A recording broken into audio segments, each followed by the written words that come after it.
The following is a presentation of the Belly Up Sports Media Network.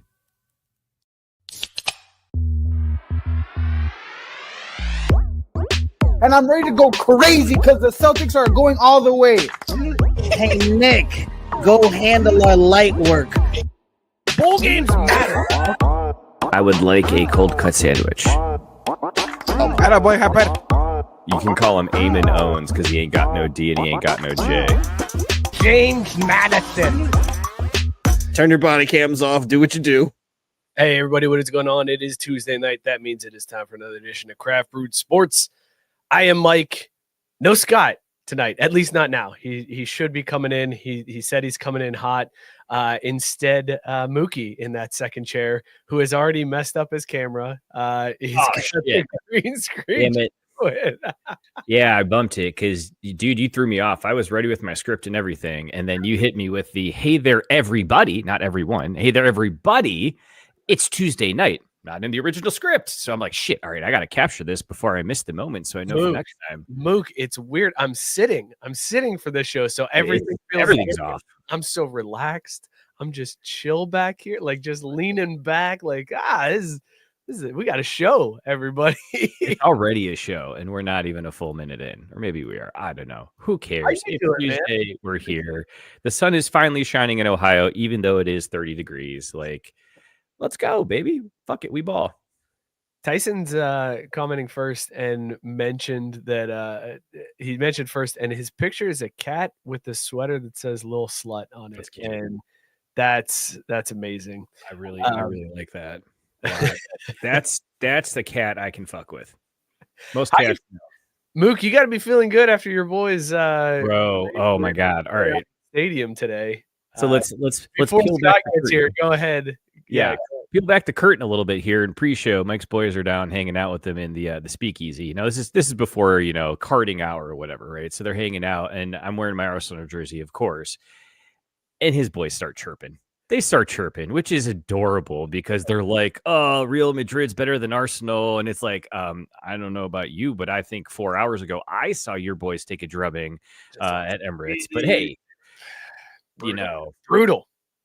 Hopefully what this means, you know what it is? This points out that your kids are good students because instead of watching the game on their phones or their friend's tablet or whatever, they were learning and paying attention in class. Good on them. They also just love to talk shit. That's all it comes down to. Is they're raising them right then. Doesn't matter if your team just got their teeth kicked in. Talk some shit. Right. Listen, we got an awesome show tonight. Some baseball stories. I know people don't like baseball, but there's some weird baseball. Sports were weird this week. So we're going to talk about a goose taking over Wrigley Field. We could talk about the San Francisco Giants City Connect uniforms that got released this week. I also want to talk a little bit. Let's check the old notes here and see what the other one was here. Oh, a high school player in New Mexico taking petty to a whole new level. We'll get to that. Plus, we got to talk some college basketball now that March Madness is done. UConn and Florida taking home the national championships. I have a question about that Florida game. I want to know who cost Houston more in that one. Plus, I've got a crazy story from a rugby game in Europe. So just weird, random stuff this week. Can't go wrong with that. And I do have to give credit to Tyson too. Yes, Mookie successfully talked trash to children. Well played, Nutsack. I did, and I feel really good about it. Thank you. Actually, I feel really good about it because I did it and I didn't swear. Yeah, and that feels like a big win. That's impressive. Yeah. Mookie, I know Scott's not here. Hopefully he does get here, but even if he doesn't, we should probably talk Ovi getting the record, right? Like that should be Tyson reading my mind. Ovechkin did a thing too. Which in our household, by the way, if you put it back up there, his name is properly pronounced Overchicken. Yeah. Overchicken did a thing. Yeah, we'll talk Ovi getting the record, but more so, I want to talk about what Budweiser is doing for the goalies. Oh, I love that. Yeah. We will get to all of that, though. Before we do, let's talk about these beers that we are drinking tonight. As always, we rate them on Cesar scale, dog or no dog. Mookie, what is in your mug tonight, dog or no dog? Oh, this one's a dog. I had it before. I feel a little cheap for repeating, but hey, they give you two, so I might as well drink them. It doesn't have a name, but I respect that. Oh, actually, I guess it does. It's from Wood Boss Brewing Company, Woods Boss, and it's called Czech Dam Czech Style Pilsner. And there's a little dam on the can, kind of chrome keyed out, but it's named after a dam, so it does have a name. I thought it was just called Czech Style Pilsner, but it's delicious, man. It is like what Miller Lite would be if it ever grew up. Very solid dog. Yeah, I already know I'm going through this one quick, and I do have a Miller Latte as backup. But the Czech dam, that's a damn good dam. What's the ABV on that one? Oh, it's not that heavy. It's a Pilsner, so I think it's like 4 or 5. Then 5. All right, cool. That's not bad. So you are right. That is like if Miller Lite grew up a little. Never bit. Grew up, yeah. Czechia. What is it? Czechia. Well, because they changed the way that they spell and pronounce the name in sports now, so it's like Czechia. They know how to party. Yeah, I was going to let you flounder on that one for as long as possible. I was not throwing you in life raft at all as you were trying to get that. I'm recognizing without Scott here, the odds of being saved by one of you have decreased dramatically. I've only got one option. I've only got one life raft. It's never going to be me that saves you. I'll just say that right now. It's never going to be me. Your best bet is Scott. And your best bet is when Scott's in a mood to try to annoy me, because then he more likely will lean into whatever shenanigans you're trying to pull on the show. Otherwise, it's just both of us staring at you. Which makes for great radio, kids. Tell you what, man. All right, let us know in the comments what you guys are drinking.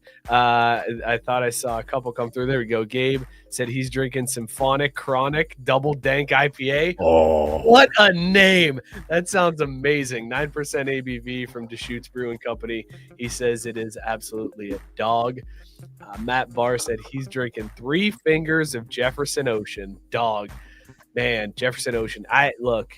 That's hard on a Tuesday. Bourbon. Jefferson Ocean that's not that hard. 3 Fingers. But it's bourbon, so it's gonna pack a little punch. And do you stop at 3 Fingers? I guess really that's more what I was assuming. Exactly. I was gonna say, why are we just talking? That's one glass. That's a normal Tuesday. Who's ever drank one glass of whiskey? Honestly. Exactly. Look, I subscribe to my grandpa's theory. I always go with a 2-finger pour, and my grandpa would say he would use these 2 fingers to measure. And he would hold up his thumb and his pinky, and that was his 2 fingers. But Jefferson Ocean, man, have you ever had that one before, Mookie? The Jefferson Ocean bourbon?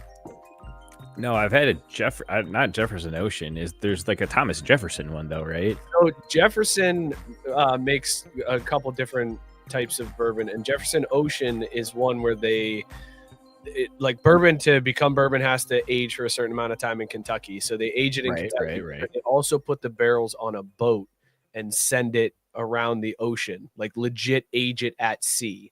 And then supposedly the salt water and stuff is supposed to change the flavor of the bourbon. I didn't notice much of that when I had the Jefferson Ocean, and I felt it was a little expensive for... I was going to say, can't you just sprinkle some table salt in there and be like, hey, went around the globe of the ocean. All right. It felt a little gimmicky. It was a good bourbon, but for the price point, you can find others that are pretty smooth. But Matt Barr goes hard, man. I like it. Robert Taylor said that he is happy to be back. He is also enjoying a nice... Wait, where'd he go? Rocks. It was that type of day today. You didn't realize that Robert Taylor hasn't been commenting for the last several weeks? I did, but I wasn't going to draw attention to it because, it's like Beetlejuice, right? You don't want to say his name too often. And here you go. We end up with this. Sarah said she's still walking at lacrosse. I like that ever since I screwed up and thought Sarah was at LAX airport that she spells out lacrosse completely now on Tuesday nights. She said she's still got to work on that Stanley drinking. Which absolutely do. Sarah, I'm sorry. I got to come clean. I never sent money to Alaska. This whole you have to write shit down and put it in the mails for the birds, though, in my defense. Come on, man. I'll Venmo a rando on Facebook before I'll put something in the paper physical mail. Is this the river event? River event. I'm still tracking it and still following because it's just fun to watch, but no skin in the game. Yeah, that's tough. That makes it for the winner last year took home $250,000. That's crazy. That's not right. That's absurd. You know what? I bet you that pool alone is keeping the Alaskan U.S. Postal Service branch open. just by the amount of business they have to do. That's why they do that. It's right. This It's was all started by a postal carrier, so it's their way to keep the lights on the post office in Alaska. Yes, Gabe, my grandpa would do a shocker of bourbon. He would absolutely do that. Wait, a shocker, is that more of a shaka, right? Yeah. Tyson said, we took this bourbon on a little boat ride. Now you're going to pay for it. And that's exactly what it feels like. And Matt Barr clarifying that Glenn brought it for the fantasy baseball draft. It's so good. It is good. It's good. I just feel like for that price, you can get some. It could have stayed in Kentucky the whole time, and you wouldn't know the difference. Yeah, exactly. That's how I feel. It's a good bourbon. It tastes good. Don't notice a difference between that and any of the other Jeffersons. It's fine. Tonight, remember last week when I was taking it ezy because I was coming off vacation? Yeah. Your boy is not taking it easy today. Today, I am drinking Morning Candle. This is an Imperial Milk Stout. It's from Branch and Bone Artisan Ales in Dayton. This says it's got grains and adjuncts. The adjuncts in this one, maple and coffee. And it has notes of pancakes and Java. I'm not joking when I say this tastes like I just drank coffee with an aftertaste of maple syrup. Like it is fantastic. Huge dog. This is the biggest dog. 11%.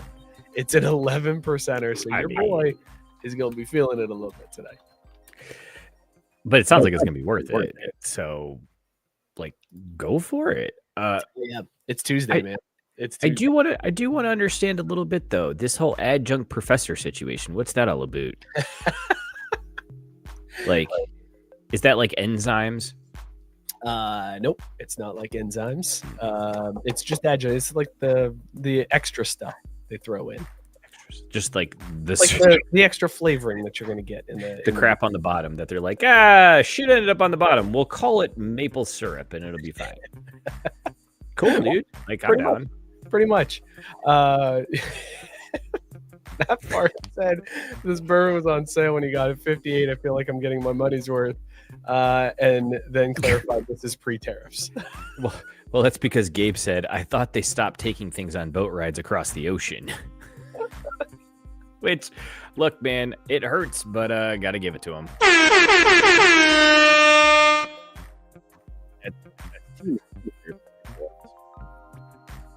You kind of dropped out there, Mook. Sorry.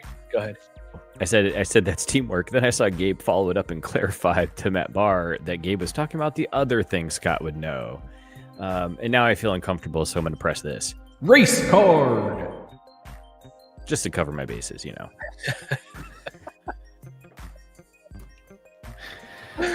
Very nice. All right. We're off to a rousing start, you know.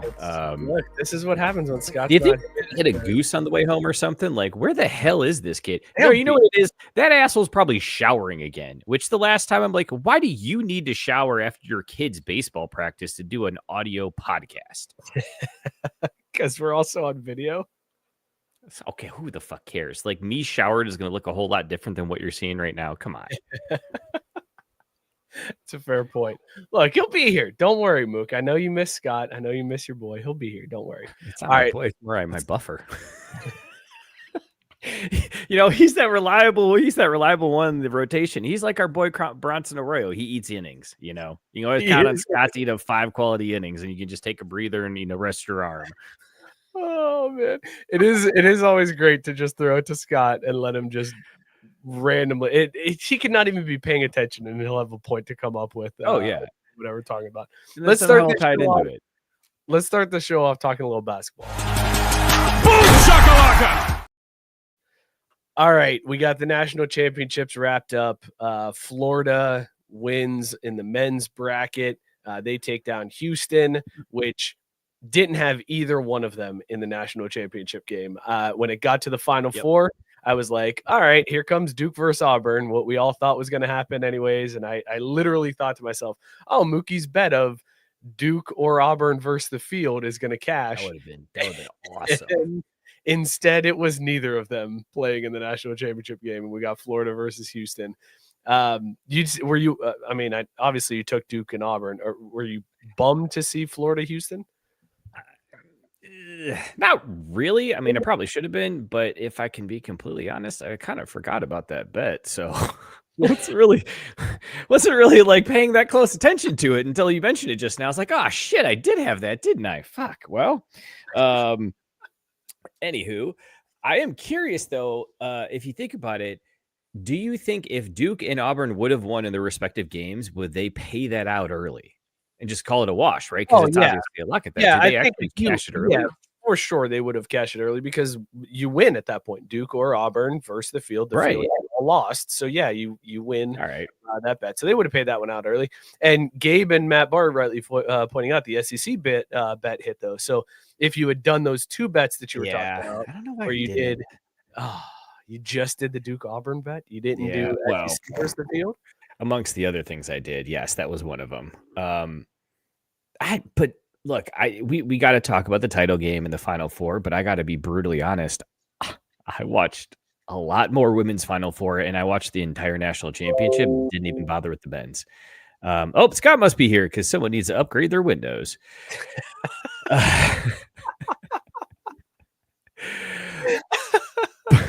Wait, Scott's having a coughing fit off camera right now, so we'll wait to bring him. No, go ahead, Mook. Sorry, go ahead. But honestly, after the games we got Saturday, and I didn't get to actually watch them too much because I was at the FC game. But like the basketball we got Saturday for the men's Final Four was exceptional. Like I'm not mad about it. Like I didn't win money on it, but those games were compelling, which I don't know why I felt like I wanted to see it be good so that the tournament committee would be vindicated. But like people were mad. It was chalk across the board for the Final Four. But to me, I'm like, no, these are the four best teams, and we're going to see the best of the best. And that's what we got Saturday. Same thing on Sunday.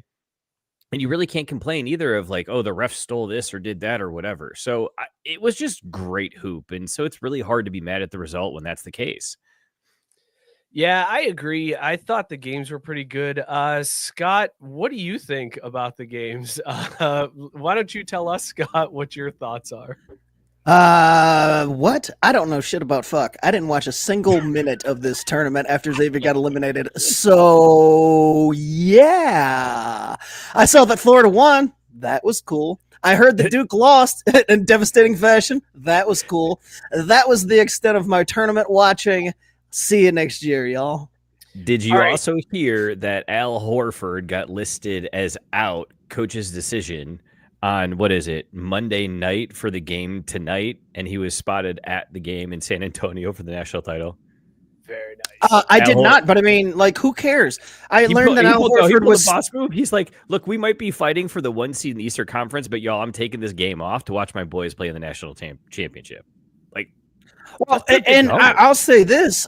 I only heard, like, I forget what it was, like the Duke game was on at my house in the background, and I heard them talking about the old Gators, like, and I realized, I was like, wow, there's people watching this that have no idea about that, and that seems like it was just yesterday, the Al Horford and Joakim Noah, like, and them boys, and, Corey Brewer, like, that seems like just yesterday.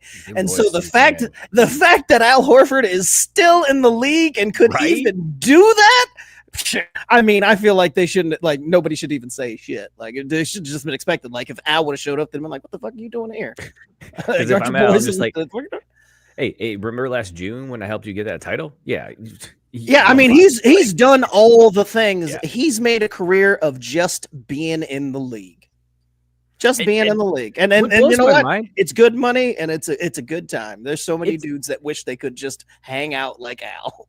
It's the perfect late middle-aged job where you're like, look, man, I just got to keep collecting a paycheck for a little bit longer to make it to retirement and keep my pension. Al Horford is the oldest 45-year-old in the league. It blows my mind. And like, let's just, just deep dive into the old man segment. Like, thinking about back to that team, like, did anybody pick Al to be the last man standing? No, like, not at all. Not even close. I don't know who I would have picked, but I don't think I would have picked Al Horford out of that. What it was a foursome, right? Because I'm trying to remember who the fourth one was. What? Pause. Which on what? What is that? Foursome. It was Joakim Noah, Al Horford, Corey Brewer, and then there was one more that was like a key part of it. What? No. Well, I was gonna say sip, chug, drain, pour. Joakim Noah, Al Horford, Corey Brewer coming out of college. I thought I thought Noah would have the longest career, and he made the most noise coming out, but then fizzled out too. So, I thought Noah was going to be the one. Sipping Corey Brewer, chugging Al Horford, and then pour draining Joakim Noah. No, you know how I know Corey Brewer.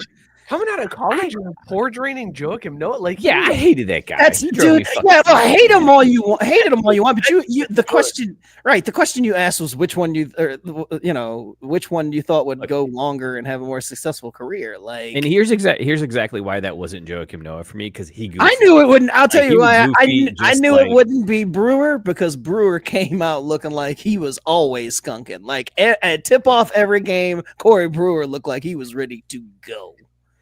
And I was like, that man is not going to be in the NBA for a long time. I mean, they were just getting over the be on the court and be high all the time era. So, Torian Green, thank you, Gabe. I knew there was a fourth, but I was like, I cannot remember for the life of me. Who the hell is this? Marie Spites? You don't remember Marie Spates? No, not at all. Oh, big man. He was a big man who hung around in the NBA and found himself some jobs and got himself some clout from just being a big man. Like, he was solid enough to hang out in the league. And now, we're going to lean all the way into this old man segment, because that was the era of, you had college teams that were memorable. Like you had the Florida Gators, the foursome, whatever. But then you also had Big Baby down in LSU with, who was his forward running mate? It was the one that got drafted by the Bulls. It's someone with a T, right? But you know what I'm talking about. Like, I can remember. Had these personalities. I can't remember his name. I bet you Gabe will get it here in the chat soon. But I'm sure. I just feel like you don't get that anymore these days. Like, teams, they have personality. Like Houston did. They do. They've got a system. Well, you want to know why, though? Again, this is what we goddamn NIL. Yeah, we reap what we sow. Like, it's NIL, but these guys aren't hanging around long enough to be like a cohesive unit or get any sort of brotherhood or camaraderie. Like, you're turning over teammates every single year, dude. And if you're not turning over teammates, you're turning over schools. So there's no way for anything like that to even come close to happening anymore. I just don't understand where the pride is in seeing something through, sticking it out through the tough times and really. Screw that. I've been stuck at a dead end job for 20 years now. There's no. Well, I don't understand. Where's the loyalty? I don't know. I don't subscribe. subscribe to that. A school, you should stick to it for the entire 4 years. That's how it was back in my day. Damn, Kermit the Frog got old. I was leaning in. I thought we were going old, maybe even a hard right turn, maybe. But I guess if that's not cool to do anymore, fair enough. But a legit hard right turn, that was not a real hard. It didn't seem like bit there, Mookie. That seemed it did. Yeah, it seemed like you believed that. And I'm like, whoa, no, I'm getting off the ramp here. You said this is where I get off. Look, here's the thing. I don't really care about the whole loyalty, whatever, but I do like that. I feel like you used to get more of teams with different play styles, right? They would have a system or whatever, and so you'd get that in the tournament. Now, again, it's not that it's bad, it's just different, that you've got basically Duke's identity was Cooper Flagg, period, end of sentence. They have the guard that was good enough to get him through the conference tournament, but Tyrese Thomas, yes, thank you, Gabe. I just feel like you had a bigger variety of styles of play, maybe, that you would get to see clash in the tournament in ways that you wouldn't otherwise in conference play. And I just don't think you're getting as much variety in that sense in March Madness, but it's still really entertaining and the storylines are fantastic. I love the fact that you're saying so many words and all you need to say is hashtag bring back Phi Slamma Jamma. That's what college basketball needs, baby. We need personalities, we need units like that. We need something. There's you can't market around just here's Cooper this Flagg. Yeah, here's this really good white guy. He's big and he shoots the lights out. Scott, that's literally all basketball marketing. That's the selling point for basketball. Is they're like, hey, if we can get a big white kid who can shoot, that's the guy we're talking about nonstop, especially come March. Which did you know? That's a playbook, bro. Did you know that Cooper Flagg is a twin? No, did not know that. He is a twin, and his twin brother, because of some stupid Sports Center bit they did before a game, but his twin brother just this year has graduated high school as a senior because Cooper reclassified. So his brother graduated high school this year and is then committed to play ball at Maine next year. Like, can you imagine being like, this dude has literally the exact same DNA as me? The fuck is wrong with me, man? Like, this is like all on me and my personality. Like, you should. Well, we don't want to go. That's a perfect nature versus nurture discussion right there. We know which twin actually did put in the work. They did the time. One of them's a gym rat. One of them's not a gym rat. That's what that tells me. Yeah, one of them woke up in a chromosome on third.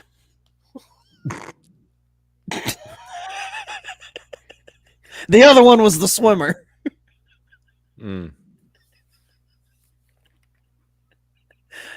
I guarantee you, if I was thinking about too when you said it, I was like, man, it's so true.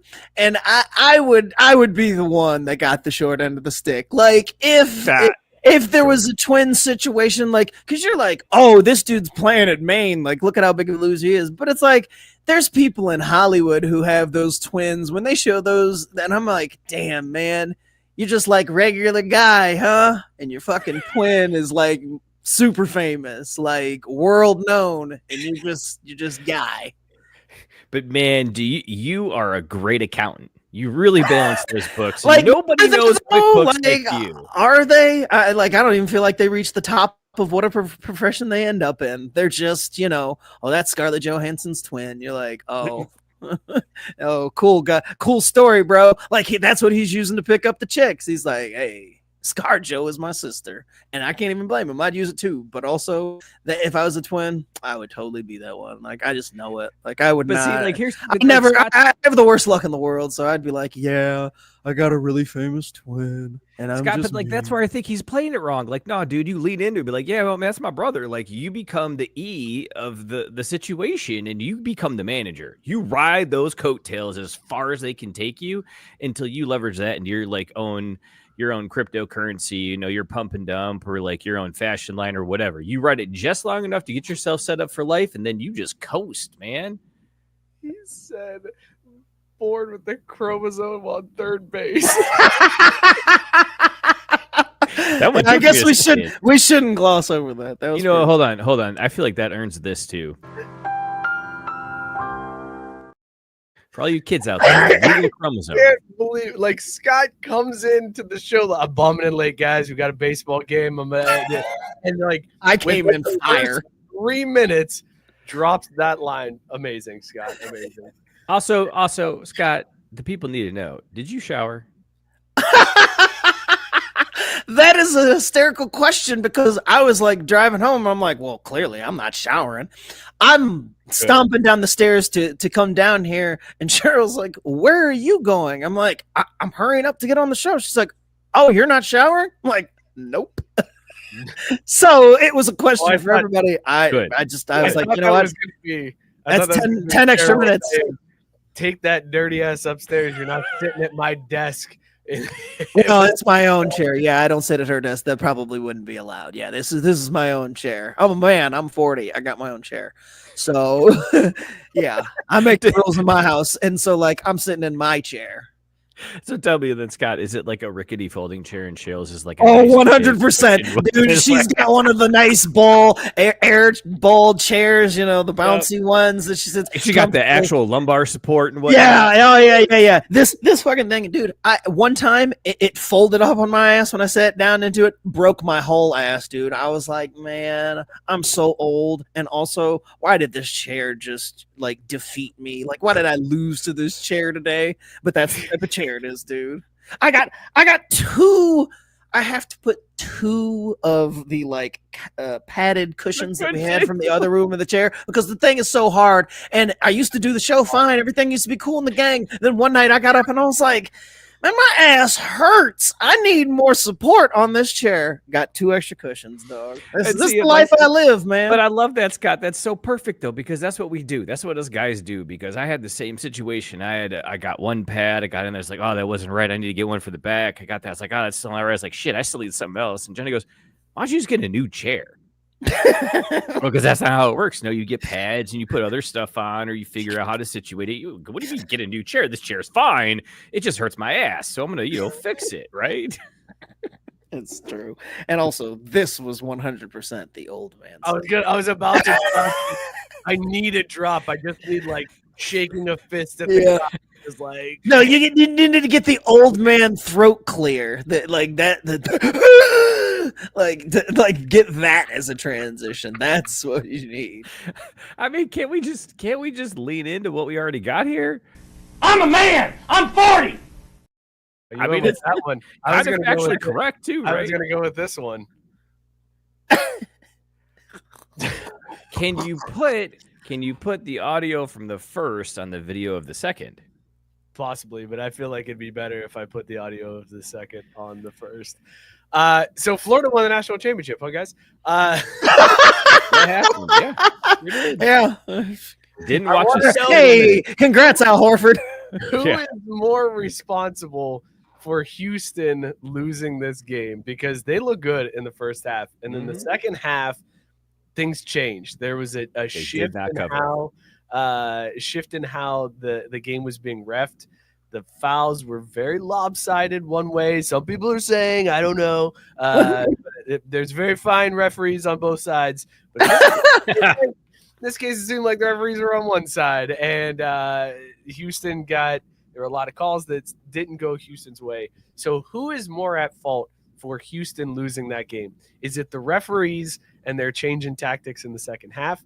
Or is it Ted Cruz being in attendance? Because the curse of Ted Cruz strikes again. He shows up at a Houston or a Texas event, and the team shits the bed. So who is it, the refs or Teddy? Which one blew the game for Houston? I was going to blame this on Samson. I was like, oh, this is what he does. But nope, it's 100% Teddy boy. Oh, anywhere that dude goes, anything he touches turns to shit. So it's Ted Cruz. Always. Yep. 100% agreement from the. I did not know he was there, but it's like, yep, there it is. That's why they lost. Man, I wouldn't have let him in. I would have. I was going to say, like, can someone help a brother out and like get an airplane tracker on Ted Cruz? Like, I feel like that's something that someone should have let some people know about if they wanted to place money a certain way. Oh, good question from Gabe and Matt Barr. Was Wheelchair there? Hot Wheels.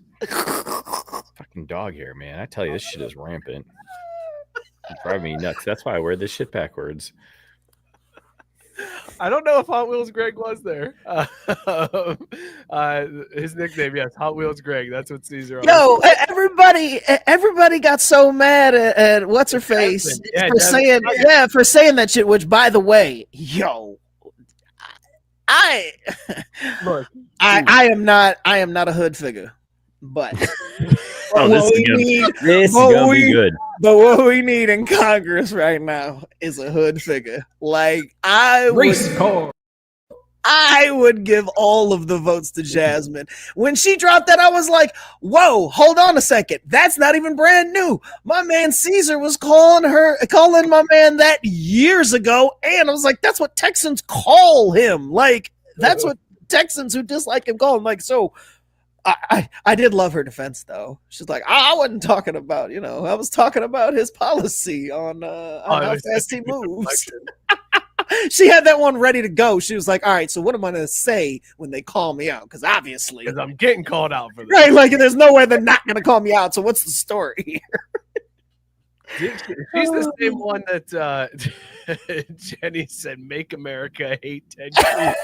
Hell yeah. Did America stop hating Ted Cruz? Like, I feel like everybody hates Ted Cruz. I don't know how he keeps getting elected.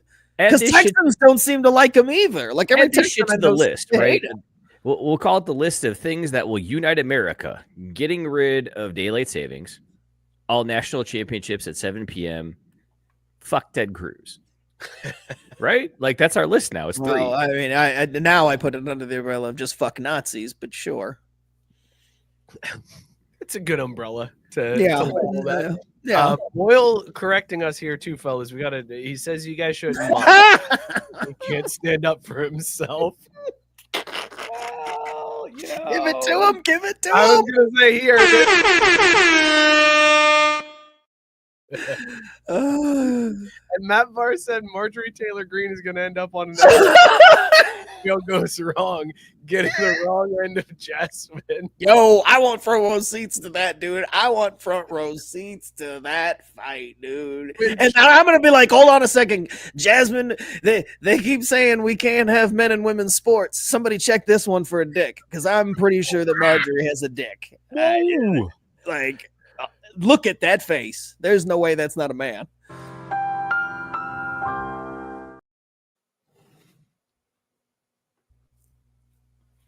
I just came from coaching kids, y'all. Yeah, you got to get it out. You got to get it out somehow, Scott. I get it now. A lot of stuff. Hey, speaking of kids, what's up? Hey, dude. What's up, bro? Hey, so he showered. That's good to see, because hopefully he was out there running around getting dirty. We practice or a game today? It was a game. No, but it was a game, but it was actually more like a scrimmage because it was a non-league game. So both sides, they were just trying to get their first game in because they had their first 3 games got rained out. So they were like begging us. When we told them our field, because our field was too wet, we were like, yeah, we can't do it on ours, so we're gonna have to cancel. And they were like, hey, will you guys come to us? And we were like, sure. They were like, yeah, we just needed to get work in. So we lost 5-1, but everybody played hard. It was cool. Well, it's spring training, right? Like you don't. Yeah, really I mean, well, I don't do that because I'm not a degenerate, but we're 1-1, so it's all good. We'll get back at them. How did the ground balls go? Did they actually go, or did they just kind of make it halfway and just stick in the mud? No, well, their field was done. Their field was fine. Like their field had drained really well, so there was no issue with the field at all. So they got one of them private fields. I used some rich folks. Yeah, white kids. Florida won the national championship, huh? Do we play the? My guy, it's 3-2. We played the drop. Don't you dare play that drop, Mookie. Dare play that drop. Dare play it. I want to talk about UConn real quick. Winning the women's national championship. Yes. Let's talk about that. What a shocker! Dude, they smacked the shit. I did not expect South Carolina to get punked like that. Mm-hmm. Dawn was out there in like her super expensive Louis Vuitton. Oh, girl, yes, and got her ass kicked. UConn wins their 12th national title, which I'm shocked to learn that this was their first title since Obama was in office. Like they have not won. Okay, I'm glad that you said that because when I saw that they won and I was shocked. I was like, oh, I figured, that South Carolina, that's what they'd been doing. So, despite Paige, I thought it was a wrap. And when I saw the win, I thought, it's actually been a long ass time since Oriema won one, right? Like, I'm not crazy. Like, I don't like super follow this, but if I remember correctly, UConn women have actually been like not in the championship for a long time, let alone win one or have lost a bunch in that time frame. They've. I don't even know if they've been there. I mean, it seems like the rest of the sport caught up to them, right? Like we actually saw LSU improve. Caitlin Clark carries Iowa. South Carolina has come along as a major player. Notre Dame was up there as well as like one of the best teams. So on the women's side, the parity has really spread out quite a bit. Yeah, no, it's not just a 2-team race with Tennessee and UConn. Yeah, it was for like our entire childhood. But it's crazy because with UConn winning and beating South Carolina, Paige Bueckers has done something that no other college athlete has ever done in the history, and that is beat 6 number 1 seeds in March Madness in her career. Which, if you really think about that, That's a crazy stat. That's absolutely wild. That they. But it also highlights the fact that she didn't play on a lot of number one teams, so she just stepped her fucking game up. What the hell, Paige? Wow. Hey, there's two sides to every coin, man. I'm just saying. No, it's an impressive feat, like on the real, but it does highlight that how I'm surprised that she wasn't on more number one seed teams, to be honest. Like, I would have guessed that she was on enough that she wouldn't have been able to play that many. I gotta say, I do think it's a little funny that they were in the national title 3 years ago and the Final Four last year. So like, there's still, UConn? Yeah. Well, yeah, but wasn't there a big? I mean, it's still a long ass drought of not actually winning it. Like, for a school that won it every other year. Last time they won it was 2016. Right, and so that's why, because we had the three-peat 2014. No, the four-peat, right? 2013, 14. Oh, yeah. So it was a four-peat. So four-peat, and then prior to that, it was 2010, 2009, 2010. So it was back-to-back, and then 2 years off, and then a four-peat. Like, when you have that type of right, but guys, I think what you're overlooking is that that's a lot to count. But in like the last 15 years, they've only missed the Final Four twice. Once when they went to the Sweet 16, and one other time when COVID happened. That's stupid. That's it. So like, yeah, we want to say they've been down for a little bit. Like, no, dude, they've been again, the whole fucking time. Okay, but again, if the level was all those national championships, them not winning was being down. And like they reached that they reached that stature. So yes, they were down. Like, it's just like the Patriots. If they're not winning championships, they're down, regardless of how many, playoff appearances they have. Like, that's where they hit. So, yeah. Fuck off. With your technical bullshit. He told you to just fuck off. He's like, I don't want to hear this shit. It's a championship or bust.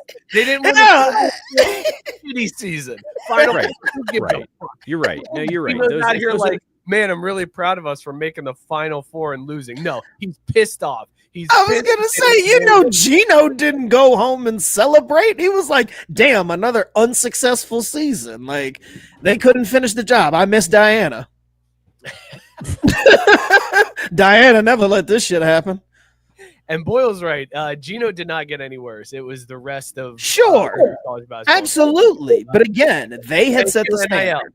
Thank you, NIL, for allowing these athletes. But that started happening before NIL, though. Like that crept in there more before NIL. I think that transition had already started, so they don't get the benefit of blaming NIL. Gino just needs to get better. I do love some of the interaction, as always, going on in the chat. Gabe going, Ed, how many players do you guys have on your team now? Ed, Gabe, like 5 or 7. It's like a Reds rebuild. And Gabe, we have a starting 5 over here. Cincinnati College is like just a revolving door of a city. Nobody wants to be here. Look, can you blame him though? When the biggest I know is Skyline Graders ice cream, like. But where are you going to go? Oh, you son of a bitch. You son of a bitch. Well played, though. Oh, that was a good one. It's highlighted the ones that you flub, because when you nail it, it's like, oh, there it is. Mookie knows what he's doing. That was a good one. That was well done. And I was going to talk about Michael Malone getting fired in Denver, but who cares? That was a great but wait, can somebody explain that one to me? Because again, as soon as I saw it, before I opened it, I was like, didn't they just win the title 2 years ago? And then I saw, I just won the title 2 years ago. What the fuck? Not just a title. They won Denver's only title. An improbable kind of sort of thing. Like, and you would think like, okay, well, maybe they've fallen off since then. Maybe right? They're in the 4 seed. Like they're in the playoffs in the Western Conference, and they still have. Whose wife did he fuck? I mean, reports that I read said that it was like this frosty relationship between him and the GM, but they're not keeping the GM either. They decided they're just like, you know what? Everybody get the fuck out. You both stuck. Get the fuck out. Over. Like, we're done. It's amazing. We've got Joker. Y'all get out. We're taking the LeBron school of thought here. Joker, who do you want to be the coach? Who do you want to be the GM? You tell us. It's amazing, too, because White Castle. You've got a star player on that team who does not care about basketball, who has come out after the title and said, I don't care. I just want to go with my horses. Like, I don't care. That fine. This was great. And that's you still can't keep a coach. Unbelievable to me that Michael Malone got fired. But anyways, Mookie said, where are you going to go? We're going to go to baseball. Here's the pitch. Oh, shit. What is Jenny asking in the chat? I don't know. She's asking for dating advice, but he's a fan of all things Detroit. So I say, sounds like a keeper. Grab him now before someone else gets him. Plus, with Detroit FC in the state they're in, you're never going to have to worry about a conflict of club loyalty. Yeah, and all your favorite teams will beat his like 90% of the time. So there's that. Like the Ravens are mostly going to take the Lions down no matter how good the Lions get. Oh, she's a Baltimore fan? Why does she root for the Crew? Why not? I know. I was going to say, I'm like, is that not okay? Could she not do that? No one should ever root for the Crew ever. Like, why would you want to? That's fine to just say you shouldn't root for the Crew, but to pair it with she's a Baltimore fan, why does she root for the Crew? That doesn't make much sense. Go on. Fellas, there was a high school baseball player in New Mexico who was arrested this week because a rival team was coming to their stadium. And Scott, I want to get your input on just how petty this is. All right. The rival team comes to the stadium prior to the game. This athlete who's on the JV team, not even a varsity player, he's a JV player, pisses in the other team's water cooler. Oh, so wait, the JV kid from the rival school pisses in the home team's water? No. The JV kid from the home team pisses in the rival school's visiting team water cooler. That's petty. It's also dangerous. Like I mean, it's all fun and games until they actually drink the piss, right? Like, then I'm pretty sure there's some type of criminal charges. 15 counts of battery is the criminal. 15 kids took a sip from that water jug. Mookie, that is the exact reaction that you should have to that story. Yeah, that's he's probably not going upstate, but like but also it's Major League Petty. It's Major League Petty. But I would have to advise against it as not his lawyer. You'd advise against peeing in the jug? Yes, I would find some other way for some chicanery that didn't involve my urine going into their drinking water. Man, you got to draw the line at some stuff, and illegality is usually about. It depends. Look, again, it depends. Different arenas. But you want to be peeing in people's mouths or whatever, but do we really got to charge a kid with 15 counts of battery to drive our point home? I'm not saying that we do. Man. I'm saying that they would.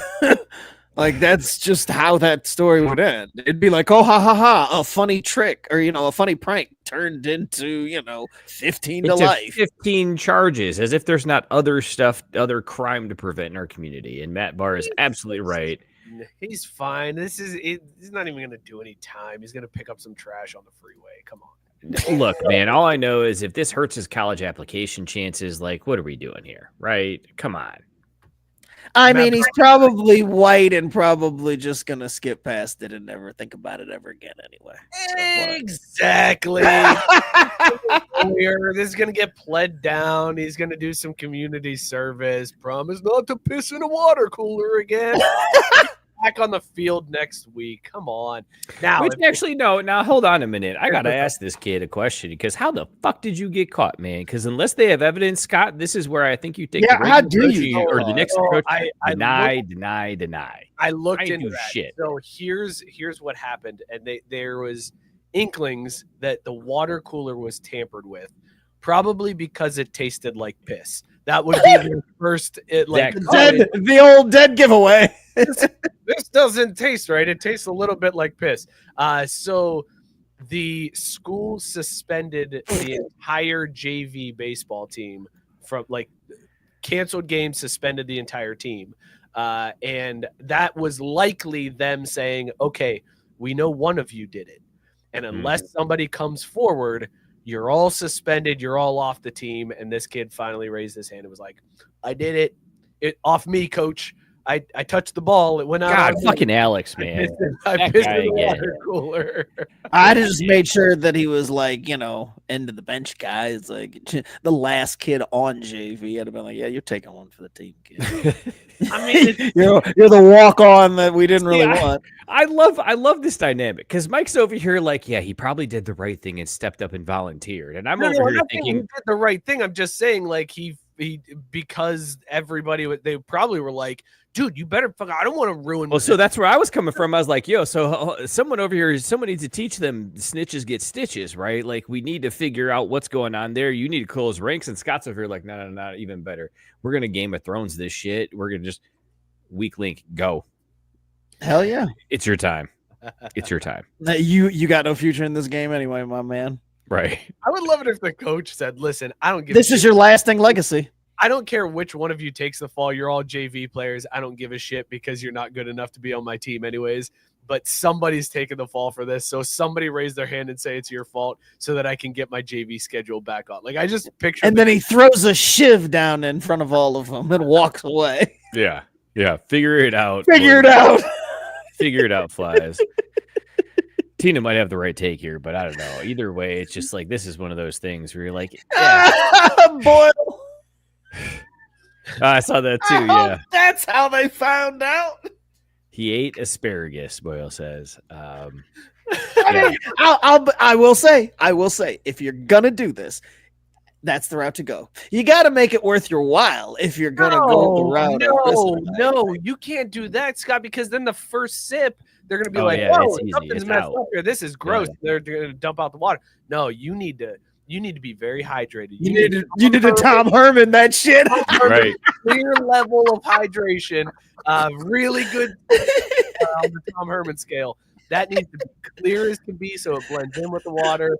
No smell to it, and then you take the dugout and wait. I feel like you're we're missing yourself every time you see somebody go over to that cooler and hit the spigot. You're like, ha. Look at this one too. Like number 12. Number 12 took a drink too, guys. Number 12.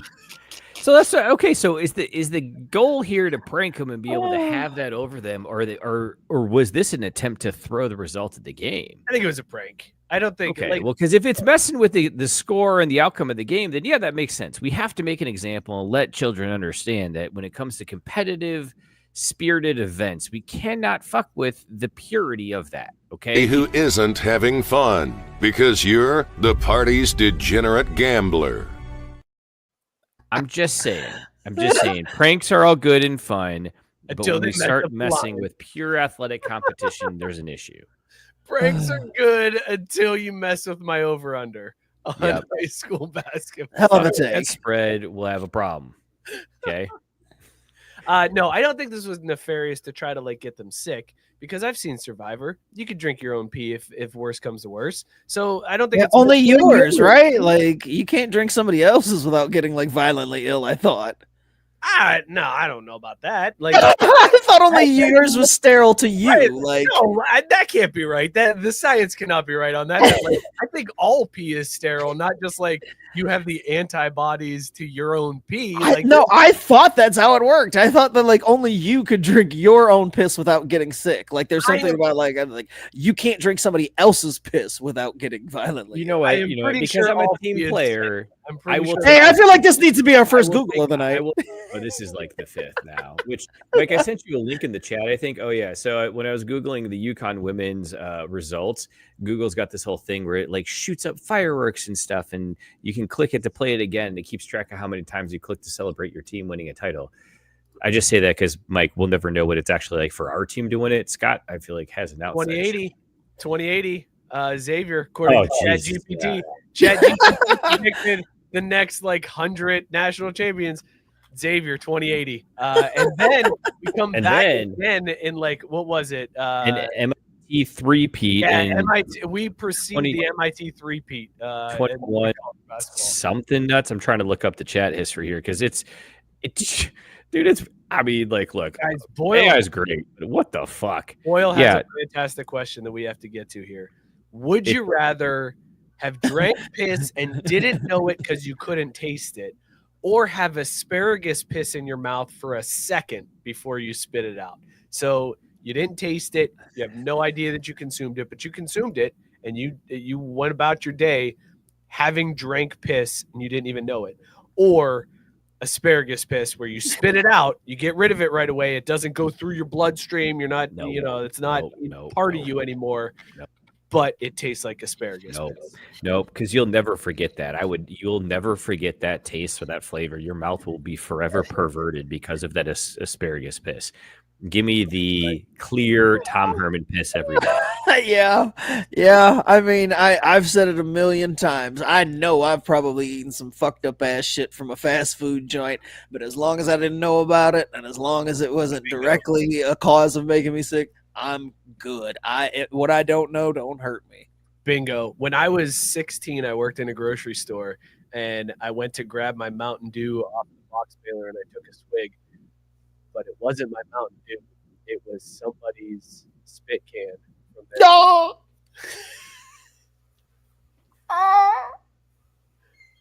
And I threw up. I'm not lying. That's the only way to do that. I mean, I want to throw up right now. God. But I'm not lying when I say there will be times where I'm sitting there like doing work or playing with my kids, and that just taste comes back to me. So the absolute correct answer is drinking it and not knowing and I couldn't taste it. Tabari said, I missed the pod live for weeks, and this is the question I tuned in. Yep. Welcome back. Oh my God. Gross. Tabari, why are you surprised? First of all, that's on you, man. Yeah. Matt Barr said, drinking out of a dipper is the worst. I made that mistake once in college. Hey, the spit wasn't yellow. It was in a can. Like, I couldn't see. I just, like, grabbed the can real quick and took a swig. I was like, is it too far? Talking about it. Fuck. Oh, that's gross, dude. Oh okay, my God. Okay, I got one. I got one. I don't even know what it tastes like, and I feel like it's in my mouth. Since we're here now, would you rather drink Mike's drink? No. Nope. On the or other like thing. an American Pie, drink some dude's jizz in a beer? Oh God. Well, he violently vomited after that, so I guess it's whatever, right? Like if Mike violently vomited, like I guess it's whatever. Like we're vomiting. Hold on. I violently vomited because I wasn't expecting it, and then it like hit me what it was. If I'm faced with like these are your two options, like Fear Factor either style, spunk or it's spit. Like those are your two choices. I can mentally prepare myself for. I guess I'm drinking this chaw spit. Like I guess that's what's happening here. And I know what the flavor's gonna be.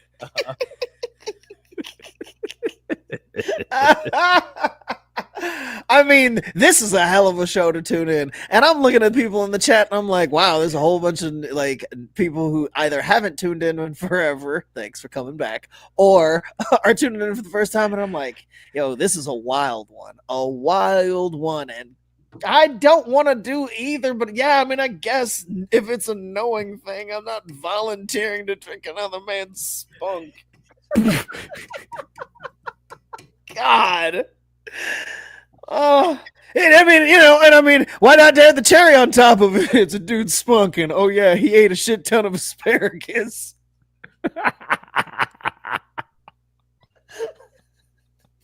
He's got a high asparagus diet.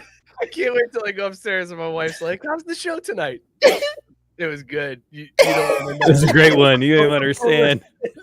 Like, I've had so many dads at my kid's school. Oh, God. You do a podcast? I should check that out. I apologize to all of y'all. I am so sorry. If I was like, you should tune in on a Tuesday night. See, I think Mike. It's a secret as to why we haven't blown up yet, because we know the ramifications. Look, I am very proud of this show. It's been nearly 9 years that we've been doing it. 9 years this month that we've been doing the show. As a matter of fact, Scott, today was the anniversary of I love that. To like talk about what we were gonna do. Oh, with the notebook, dude. Yes, we went pen to paper on that. Jeez, I thought you were gonna say, "Hey man, let's go to B-Dubs. We'll meet up. We'll talk about ideas for the podcast." And then I showed up with a notebook and pen, and I was like, "Oh, this man is taking this shit seriously." Okay, all right, here we go. And then, dude, for like an hour or so, we were like, we should talk about beer and sports. That's what we should do. We're going to break the mold with beer and sports. And here we are 9 years later. Talking about spit and jizz.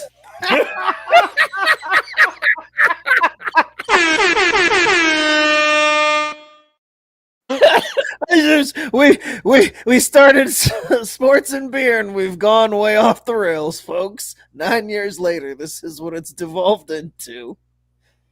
I can't wait to put that at the end of the new intro of just like once the music fades out, just talk about spit and jizz. Hey everybody, it's Craft Fruit Sports. We also make that where we play the hard right turn drop, because it just feel like it belongs together. Spit and jizz with a hard right turn. All right, let's get off of this topic here. Are we done talking baseball? No, that's only one story, bud. I got lots of baseball. But we were talking baseball at least. We did talk. All right. I hit the drop. About that. This is just the start of the baseball segment. Scott, we got our first City Connect uniform this year. Oh my God. Is it the first? It's the first of this year. Okay, well, no, here's why I'm asking. Because I had seen a leak of 4 of them, and this was one of the 4. And so I actually thought that they had already released some of them. No, this is officially announced. This is so trash. The San Francisco Giants have decided to retire the orange with which was already questionable with the bridge silhouette. Yeah, it was already not great. So instead, they are going with this, which is a black uniform with a airbrush font that says Giants. The hat is an airbrush font that has the SF on it. It's bad. Well, but is it though? I mean, bad move. There's some parts that are kind of cool. No. You don't like that orange and purple gradient around the Gigantes? No, because it's not even Giantes, it's Giants. And who picked this font? Correctly pointing out bubble text. It's bubble text.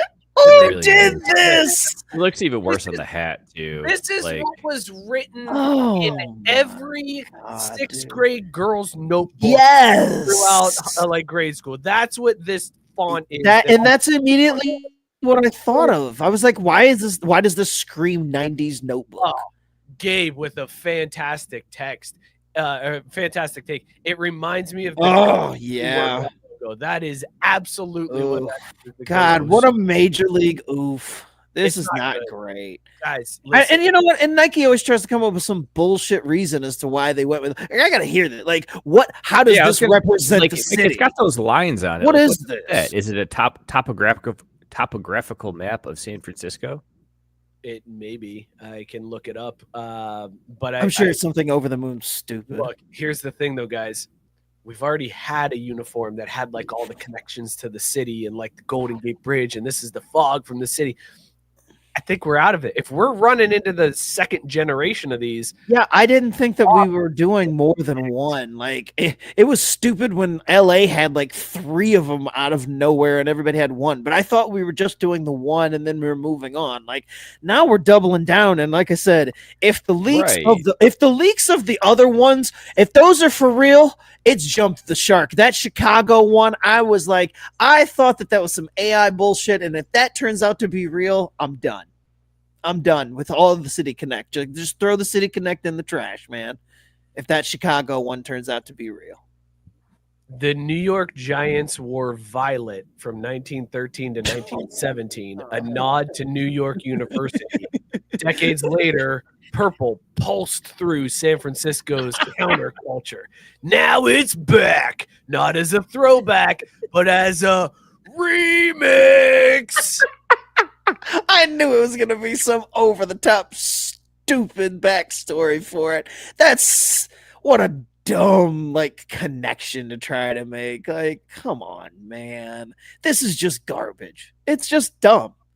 Gradient accents, orange and violet crossfade, vibrant and fluid. Headliner, San Francisco's signature, remixed and framed in our gradient accent. Mookie, here you go. Sound waves, pressed like grooves on vinyl, flowing with the city's pulse. Move this man!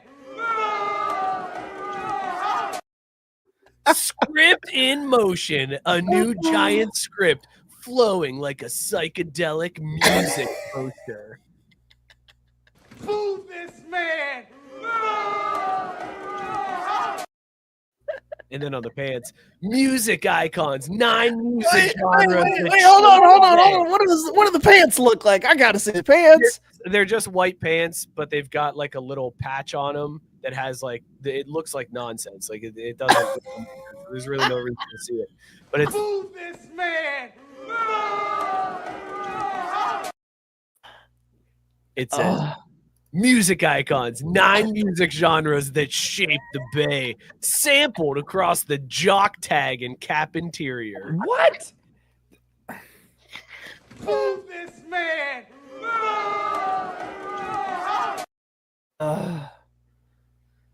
Why are people being paid to do this It's shit? bad. right now? It's bad. Like, This is honestly. bad. Listen, if this is what we're at with City Connects, Yeah, don't do any more City we're Connects. done. Done. We've reached the end. Yeah, this You is have it. jumped the shark. We're done with City Connects. Nope. Just you can give me alternate uniforms, I guess. Don't call it City Connect. Don't do anything like this ever Right. again. I'm out. You need a new era, Major League Baseball. Get torpedo bat connects. Maybe there's something there. I don't know. I don't know. Just see. No. Guys in Wrigley, I don't know if you heard about this, but at Wrigley Field, fuck this guy. This is why I said I hope Scott hit a goose, and that's why he's late. at Wrigley Field, there was a Canadian goose that has taken a nest in the bleachers underneath the scoreboard. And I don't know if you know this, but it's illegal to fuck with a goose once they're nesting. Yep. You're not allowed to move them. Bullshit. You're not allowed to do anything to them. You just got to let them go. So Yep. Wrigley has now sectioned off a part of the bleachers that people are not allowed to sit in, and they have to have security guards stand there to make sure nobody goes. The bleachers are free for all. It's just like you get. Oh, it's crazy. Yes. So they have I've seen them. I love watching the sprint. It's funny. It is funny. But instead, now there is a section where you cannot sit because this little fucker is just hanging out inside some shrubbery within Wrigley Field. And I'm not even joking. Like, they'll show them. I watched a couple companies. They will show. They cut to that shrub, and the goose is just like head out, looking like this. It's gone now. Oh, Thank God. Heart. The last thing this world needs is more Canadian geese and their green shit all over the place. Like, although if Sarah is right and this is Canada enacting its revenge, I'd support that. That'd be Yeah, great. I hope that goose was part of the anti-tariff act from Canada. Like, I'm here for that. But I mean, it's just genuinely funny, though, that they had to dedicate security and manpower to guarding and protecting this goose. Like, America has jumped the shark too. Like this, yeah. I mean, like the laws that we choose to staunchly follow. I'm like, why is it against the law to fuck with geese? Like, why did geese get this protected thing? I don't understand that. Like when we got to stop in traffic because you're not allowed to just plow through and nail a goose. Like you can fuck up a deer and have it tear up your car. You can run over every rodent on the road, but you got to stop traffic for fucking geese. And I'm like, who decided this?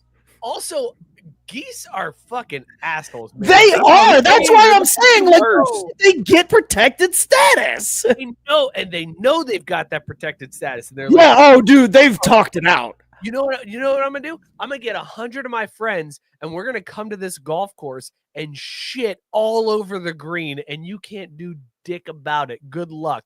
We're Canadian Geese. That's what we do. Why are you? How do we get Canadian Geese to shit in Mar-a-Lago? That's a good point. I don't know. Can we just ship some down? There are carrier pigeons. Can't you kind of do? Look, can't you do some of the same stuff? And then I look down and I see Sarah say, "Birds aren't even real." That's fair. And Dorian pointing out that apparently geese are the chosen birds. Love you, bud. Good night. Love you too. Scott, I think your mic input changed. Oh, cool. That's awesome. Everything's fucked. Laptop mic. You're back to the right camera though, so that's good. He's got a little white spot on his cheek too. God. Like out of nowhere, it just disconnected on me. Like cool story. That was pretty great. Let's go from one dysfunctional thing to another because the Pirates this week are getting so. Sorry, I just saw Matt Barr saying he used to live next to a pond, and his favorite part of the year was watching them hatch multiple babies and watch that number decrease over time. I respect that, Petty. The Pittsburgh Pirates. If you've never been to PNC Park, there are lots of homages to Roberto Clemente throughout the ballpark. There's a lot of things that they've done that incorporate the number 21. They've done a lot to like honor Roberto Clemente. One of the things that they had done was they put Clemente 21 on a right field post, like right near the flagpole, where it's like, hey, Roberto was a right fielder. He prowled this area. So we've got this Clemente logo with the number 21. And you can see there's a number 21 like right next to it as well. That was quietly removed this week. And the Pirates now have replaced that with an ad for Surfside canned cocktails. They took down the Roberto Clemente honoring in right field and replaced it with an ad. And have been destroyed by fans. No, rightfully so. Sell out. Yes, Smokey. Well done on that drop. That is exactly what this is. Dorian saying that's the Pirates for you. Scott, I want to get your take on it. You said rightfully so. I heard you say rightfully so. This is like this is damned if you do, damned if you don't, right? If you're the ownership, because granted, you want to try to find another spot for that ad placement. It doesn't have to be right there at the Clemente mural, but you also need to make money because in a few years, Paul Skeens is going to leave and everybody is going to shit on you for being a cheap owner who doesn't pay his players. So you're trying to make money to make the team better. And you put this ad up. Is it just a boneheaded move to put it in this spot? Yes, no, this is all boneheaded. The answer is very simple. Put that graphic back up real quick, Mike.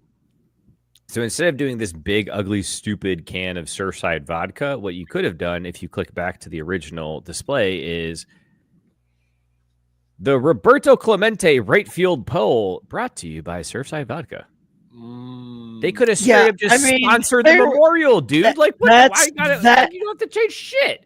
That's why they got rightfully chastised, because this was such an unforced error. Like, there's no way that last, spot needed to be sold. I mean, your franchise icon, one that you have, memorialized all over the stadium, where you're just gonna sell that out. Like, come on, man. Like, this was beyond just, we're trying to not, like, this was, I mean, Sarah mentioned it, but when I first saw it, my first thought was, that's some DEI related bullshit. Like, I mean, that was my first assumption. Like, what else could it be? I know that the Pirates are cheap and all that, but like, it probably is a twofer. They probably like saw it as a way to use it as an excuse, whatever. Like, it's shitty no matter what, but Yeah, fuck the Pirates for this. This is scummy. Period. It's also bad in a city where fans don't like the ownership. Like they hate the owner. It's like Pittsburgh, Cincinnati, 1A, 1B on fans that despise their baseball ownership. And you are giving those fans ammo to just shoot you right in the face with. Like, you could do so much to like avoid this, but anything that you give your fans as like a chance to hate you, the Pirates seem to take that chance. It's unbelievable to me that they would screw up in this way. And then Roberto Clemente's son came out and was like, it would have been different if they said something to me. They never even told the family about it. They just went and released it.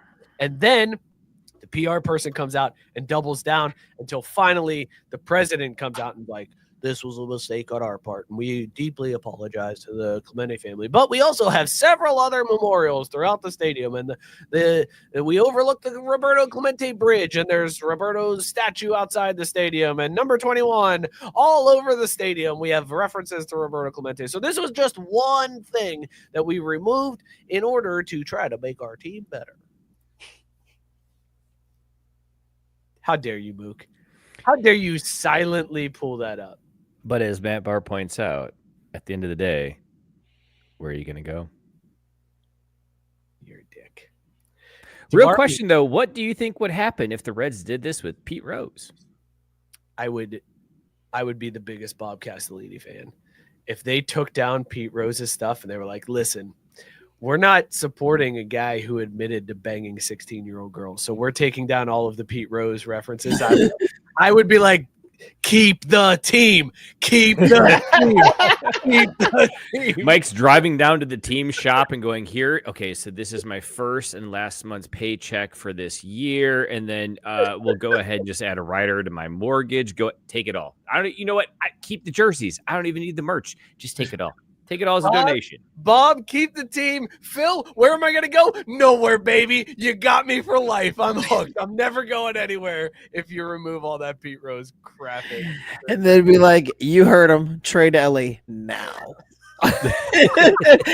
He's at his peak. Trade him now.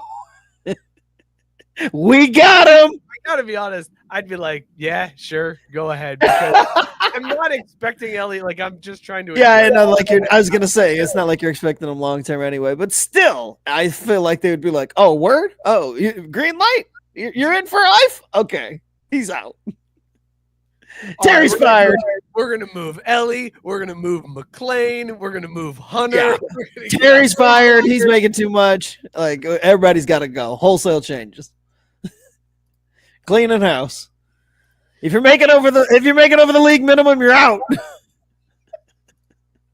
We're building this team around Jake Fraley, damn it. That's what we're the centerpiece. Bring back Stuart Fairchild. Get his ass back up here.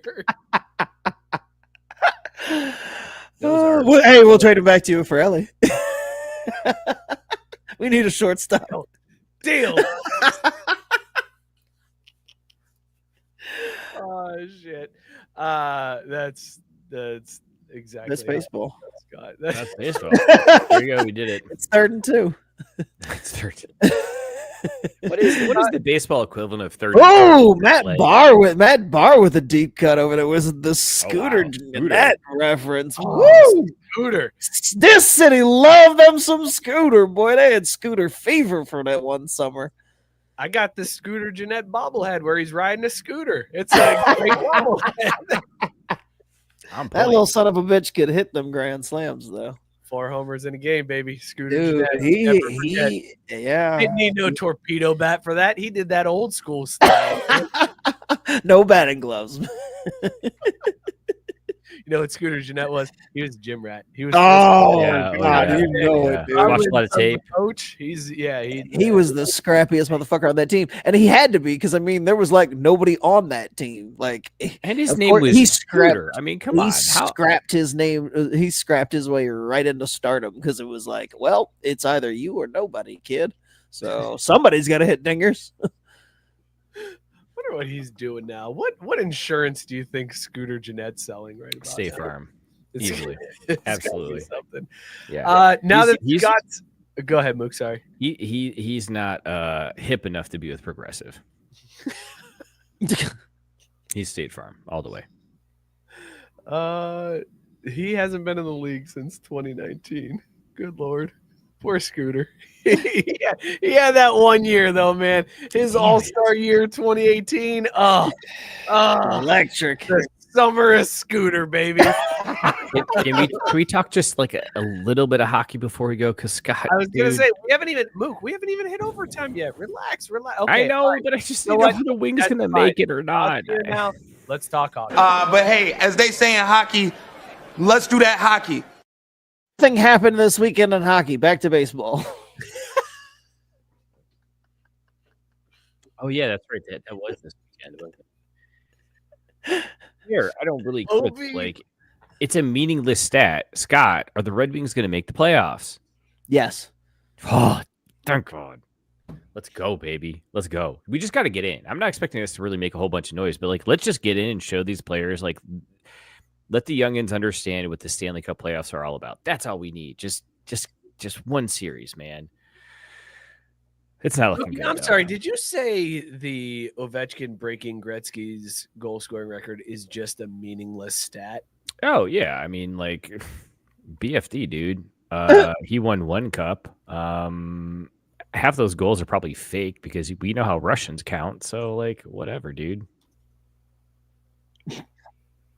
Hell of a take. It's not like scoring goals ever won you a championship. Yeah, no. Most notably in hockey, the team that scores less goals usually wins the championship. That's true. Well, no, it's the team that lets in less goals because, it's all about having a hot goaltender when it comes to the Stanley Cup Finals. It's about goal prevention. Right. Right. Can't win games if you give up goals. Mm-hmm. The best offense is a good defense, Scott, how did you take in Ovi breaking Gretzky's record? How did you feel as that went down? I thought it was awesome. I couldn't stop laughing at that picture of Gretzky with him. Everybody was clowning on Gretzky about maybe tying one too many off. He looked shiny.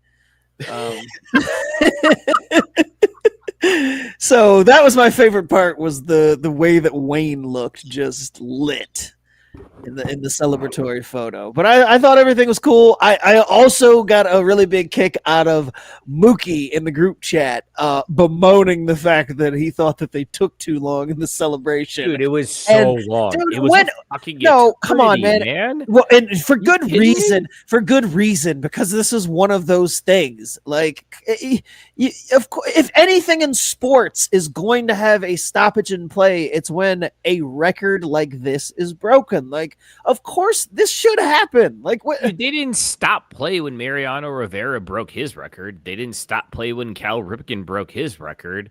Shut the fuck up. What? They did. Am I wrong? They did. What are you talking about? They stopped the Cal Ripken game for like 30 minutes. Yeah, and then they should have. Like, it was a big deal. The inning hadn't started yet. He was just on the field waving. This was in the middle of live action, man. Dude, this isn't even an old person take, because old people like revere stuff. Like, this is like the worst take of all time. Like, I don't understand why you think that it's not a good idea to like stop and like, this is something that most people only get to see once in their lifetime, if at all. So Caitlin Clark famously came out and said, "Please don't stop the game when I break the scoring record." She flat out said, "Please don't do it," because they do it all the time. Because that's what the players want. Why can't we understand that and adhere to the integrity of the game? Not to mention the fact, the people giving these speeches, did we all really need to hear Gary Bettman's dumbass and Wayne's speech when he's like, "Hey, here's a Cartier gift bag"? Like, oh my God, it was so cringe. On top of all of it, watching that actually unfold, it's like, yeah, you know what? We should have saved these people from themselves and not just not giving them a chance to speak. Like, after the third circle around and round of applause, how nervous do you think all the PR people were of, oh shit, Ovi's talking again. Oh God, he's picking the mic back up. What's he going to say now? And we didn't even get that moment of him sticking his foot fully in his mouth and get to enjoy that. It just didn't need to happen, man.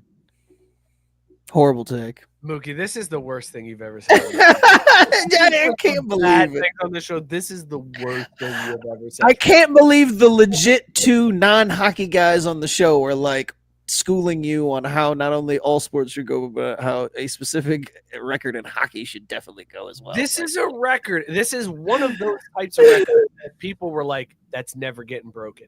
And Ovi broke it. And yes, they're making a big deal out of it. Like when it's if it's okay, fine. If it's like a record that just got broken last year and just got broken the year before that, yeah, you're not going to stop play for it. Like this has stood for so long. When it's one of those records that is seen as like impossible to break and you break it, yes, stop the game for however long it takes to really soak that in. Yeah, dude, like that's the point. You say impossible record to break. It's been broken just within the last year. Like it's clearly not that unachievable. Like it keeps getting reset. Okay, bit aside though, I will say this. The thing that I was like, this needed to end a long time ago. I'm glad you paused the bit after saying the dumbest shit I've ever heard. It just got broke. Yeah. That was some of us have skills at some things, and others have skills at other things. Wait, what? Did he just try to ninja vanish out of that bullshit with that comment? Yeah, it was bad. That was horrible. But in all honesty, like there was a part of me that's like, dude, this should not have happened this way, or they should have at least given out flashcards. Because Jesus, like Wayne going off script and trying to make a joke, bad enough. Bettman was actually the best speaker of them all because he kept it tight and was like, yo, I love whenever Gary Bettman's at an event because no matter what his role is there, you can count on him getting booed and it's wonderful. But like, who else spoke? Like his trainer or his coach? And I just like, why are you talking? Why do we need to hear from you? And then like the other, was it the team owner that was there maybe? Like who gives a shit what you have to say? You played no role in this whatsoever. If they were going to pause it like that, it could have been better done. That's all I'm going to say. It could have been all right. Better So done. your beef isn't that they stopped the game. Your beef is that they handled the stoppage. They stopped the game for 20 minutes and it was a shit ceremony. They should have planned or executed a lot better. If you're going to stop it for that long, like don't have 5 of the minutes be everyone standing on the ice, staring up at the Jumbotron, watching a fucking video. Like, what the hell, dude?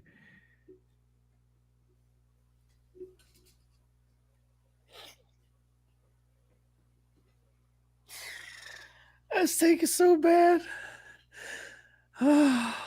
It's bad.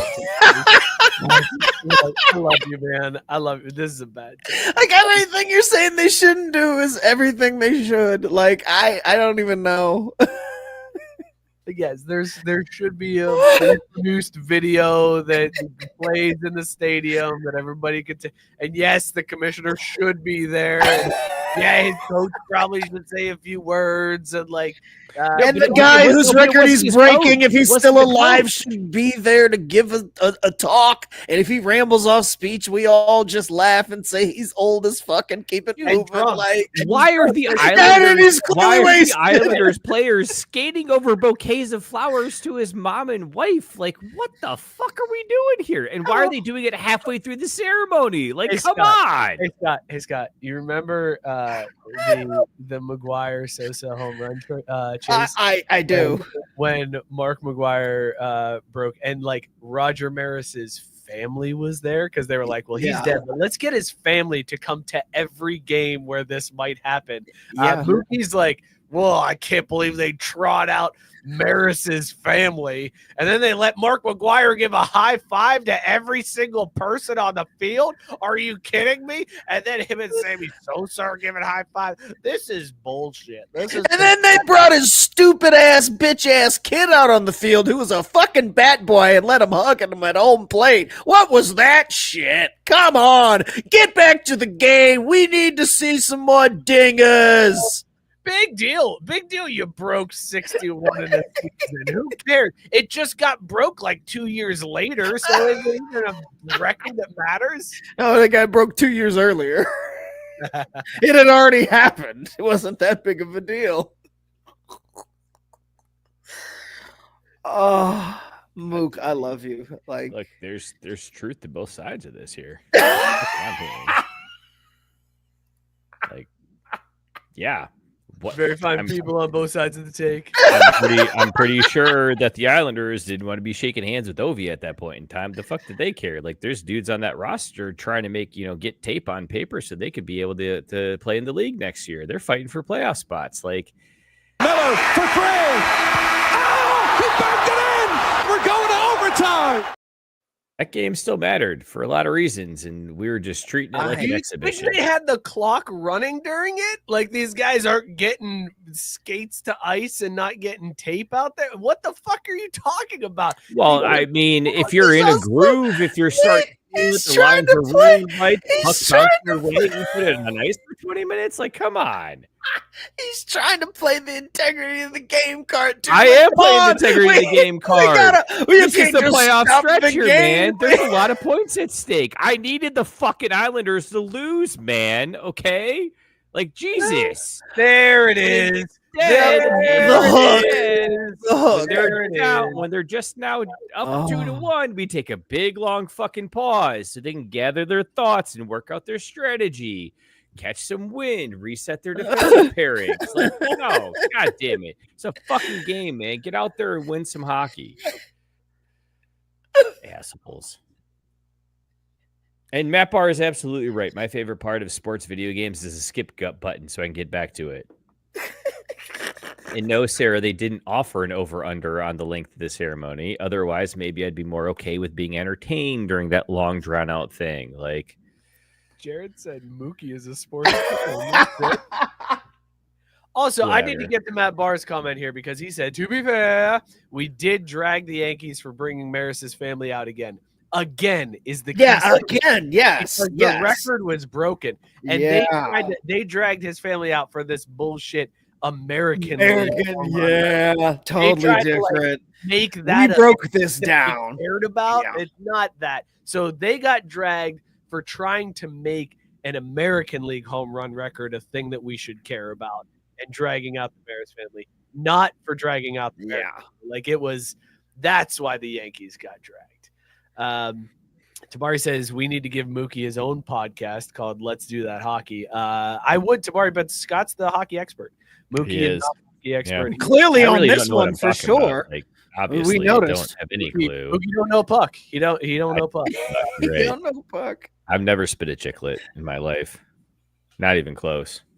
I wish you knew puck, because then you could be like these other people who are out here, all these other puckheads that are being like, can Ovi hit 1,000?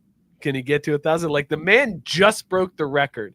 He hasn't even sobered up from the celebration yet, and people are already like, he don't need to be sober to score goals in the NHL. Like let's get that out of the way first and foremost. I didn't think Russians were ever sober. I thought they stayed in a continued state of drunkenness at all times. I mean, it's to avoid the hangover, right? Like Archer. I mean, whatever. That's just what I thought I've learned about Russians. Like, the propaganda got me on that one. It's fine. But Yank saying Mookie's take on this is the final form of, quote, act like you've been there before and just hand the ball to the ref, end quote. Which is literally what I texted. Which is literally what I texted in our group chat. And Matt Barr goes, literally no one's ever been there before. That's the definition of a record. But still, like, you've broken records before, Ovi. Come on. Budweiser Oh, go ahead. Actually, that would be funny. That would be funny if that was the like level of things. Like if it was somebody like Roger Maris, who you're like, the only reason we know who he is because he broke this record, and he didn't break many records throughout his career. He wasn't a records guy. He just has this one moment. We should celebrate that. But bitch, if you've set a bunch of records in your lifetime, then fuck you. We shouldn't stop anything if you set an ultimate record. Right? Like, just been there, keep it done moving. that. Ho hum, just the all-time goal-scoring leader in the NHL history. Whatever. Not even Back in close the to ice, the overall boys. points leader. Like, Don't act like you didn't win all those junior titles, Ovi. Come on, man.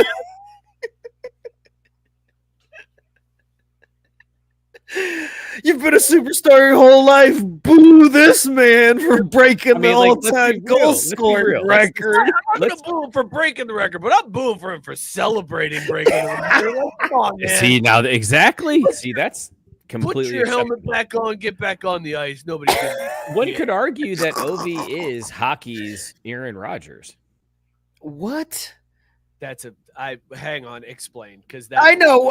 What? You've got one title to justify all your record-setting seasons, all the MVPs you've won, but you also have a ton of playoff disappointment to go along with that. So in a really long, illustrious career where you've compiled a lot of stats, you only got one chip.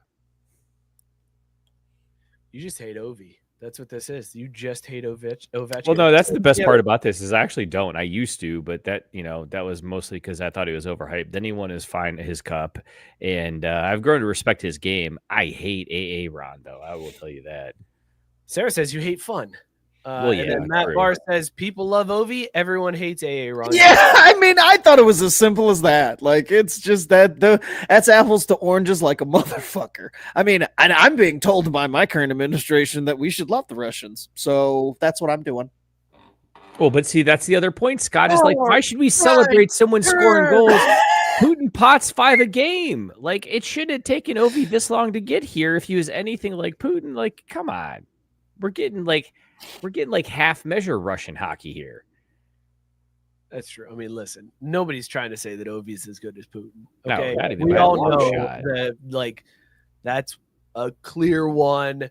Number 2 Ovi, but we still should celebrate Ovi. I want to know what you guys think about this Budweiser thing, because Budweiser came out and sent gift boxes to the goalies who did not allow a goal to Alex Ovechkin during this run. I love that. In it was a Budweiser beer, and there was text on the box that said 0 of 895. Yeah, I saw that. Celebrated the goalies that That's didn't good. give anything up. Scott, you're on board with this? You like this plan?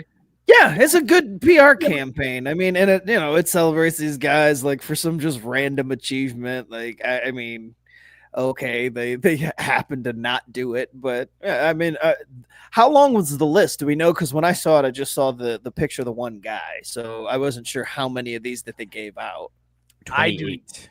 It was 28. That was it. 22 or 28. Yeah. Wow. And Okay, so it's even was- more exclusive than I thought. Like, that's it was pretty funny cool. because Sorokin, he was one of, I believe, 7 goalies to have played at least 3 games against Ovi and not given up a goal until he gave up 895. Like, that was his 4th game playing against Ovi, and that was the first time he scored on him, which, Scott, to your point in the group chat, a little suspicious. There's some little play. This is his first shot at playing a Russian goaltender with the record on the line. I mean, it might have been some Michael Strahan type bullshit going on. Yeah, it might have been a little help. Oh, Little sick. Brett Favre, I fell down. Oh, Guys, sack record. Guys. This might not be as cool as we think it is. Oh no! Oh no! Did we get Berland with the No, headline? we didn't get Berland. This is a real story. Budweiser really did do this. Each goalie, it was 28, Mook. 28 goalies got it. They got Nice. 1 can of Budweiser 0. Well, yeah. I mean, When marketing took it a step too far, but here's the thing: are you really drinking that beer one way or another? No, and that's the other thing. Okay.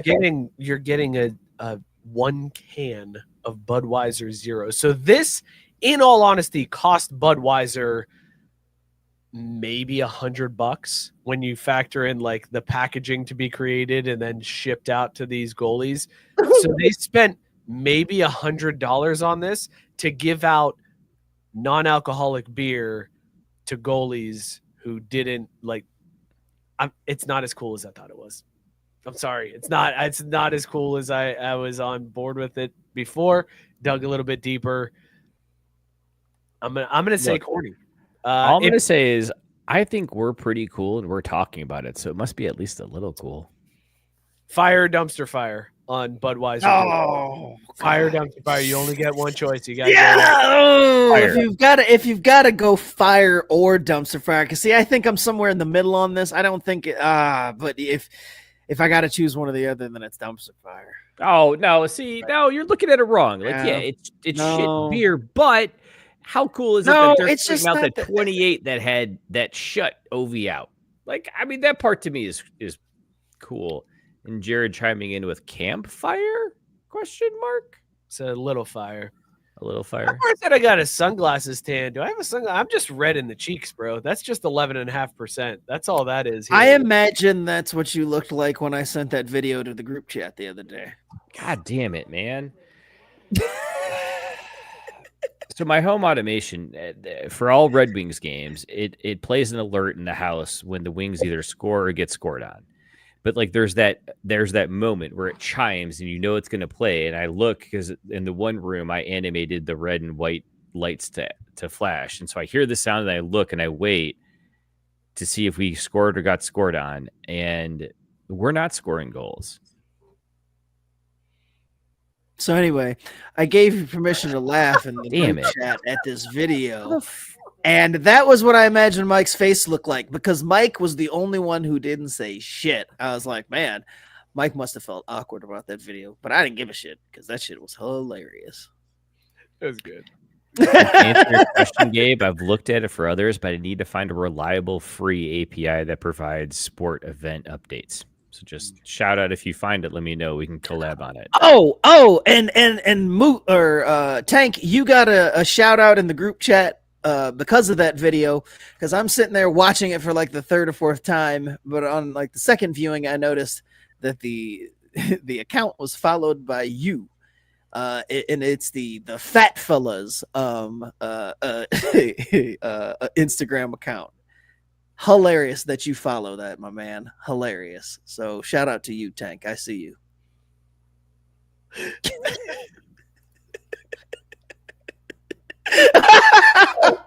gotta check out this show, man. Listen, they've been doing it for 9 years. Shout out their listeners for following Instagram accounts that they also like. It's such a good show, dude. So good. Oh my god. We do all the things, Joe. They got one guy on there who hates fun. He and fuck that. I want to see. Gabe knows. He said, "Oh, Fat Fellas was fire." My man. We about to push traffic to Fat Fellas Instagram account. Which, like, yeah. God damn it. You're right. They're probably going to have 200 more followers than they already had, which will be a blip in the bucket they won't even notice. Meanwhile, we're over here languishing. Well, you want to know why? Because lukewarm hockey takes like yours. You know what though? How do we give up 3 goals? We're gonna get some interesting comments on that one of Mookie just being like, I don't like fun. I think they should have just kept playing the game. This is bullshit. Right. I don't tune in watching live sports events to watch people fucking give speeches and hand out flowers. Like, I want to watch some ball.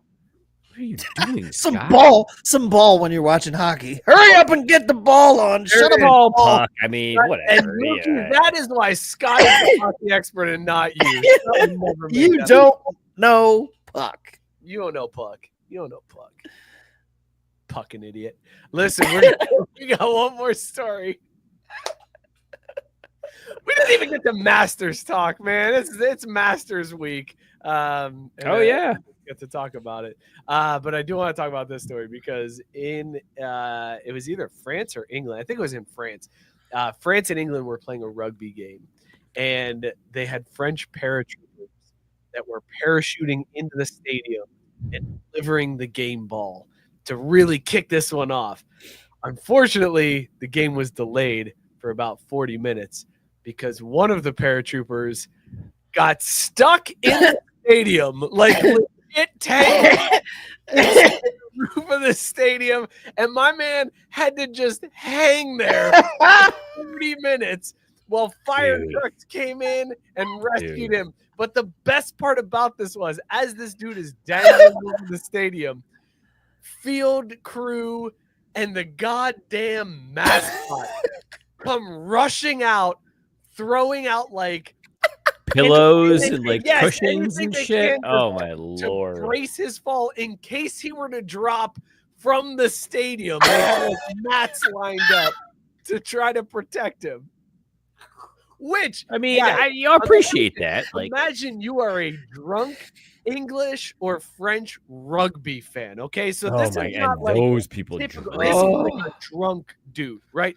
And you were sitting there, and all of a sudden, a guy in a parachute gets stuck in the stadium, and then you look down and you see the mascot with like a mattress over his head, running to throw it down underneath. You would think this is a bit, like you would think this is absolutely fake, but it's real.